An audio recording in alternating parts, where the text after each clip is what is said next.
அன்பு தோழர்களே, வணக்கம். தமிழக வாழும் அனைத்து பொதுமக்களுக்கும் நான் சார்ந்த இந்திய காரல் மார்க்ஸ் கம்யூனிஸ்ட் கட்சியின் சார்பிலே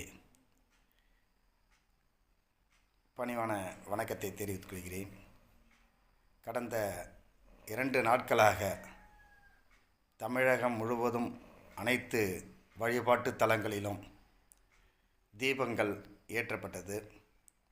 ஆனால் குறிப்பாக மதுரை மாவட்டத்தில் திருப்பரங்குன்றத்தில் மட்டும் தீபம் ஏற்ற மிகப்பெரிய ஒரு கலவரத்தை உருவாக்கினார்கள் ஆர்எஸ்எஸ் இந்துத்துவா அமைப்பு. ஏன் அங்கு மட்டும் அப்படிப்பட்ட ஒரு நிகழ்வு நடைபெற்று இருக்கின்றது? அது மக்களின் மதம் சார்ந்த அந்த பிரச்சனையை கையில் எடுத்து இவர்கள் ஏன் இங்கு இப்படிப்பட்ட ஒரு போராட்டத்தை செய்கின்றார்கள் என்று நாம் மிக கவனமாக உன்னிப்பாக கவனித்து வந்தோம். அதற்கு ஒரு நீதி அரசரும் அதற்கு தீர்ப்பு வழங்கி அவர்களுக்கு தீபம் ஏற்ற போதிய பாதுகாப்பு வழங்க வேண்டும் என்று அந்த நீதி அரசர் சொல்லியிருக்கின்றார்.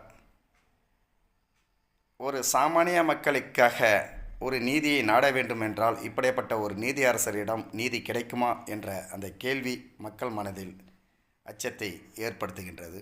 காரணம் என்னவென்றால், அது 1802 1820 வரை வெள்ளைக்காரர்கள் நிலப்பரப்புகளுக்காக அளவிடு கல்லாகத்தான் அதை பயன்படுத்தி வந்தார்கள் என்ற அந்த நிரூபண உண்மை வெளிவந்துள்ளது. இதை நான் சொல்லவில்லை. அந்த பகுதியிலே முன்னாள் வட்டாட்சியராக இருந்த எனது பெயரில் கொண்ட பாலமுருகன் என்பவர் இந்த காணொளியில், எனது காணொளிக்கு பிறகு அந்த காணொளியை நான் பதிவிட்டுள்ளேன். நீங்கள் அனைவரும் பாருங்கள். மக்களே, விழிப்பாக இருங்கள்.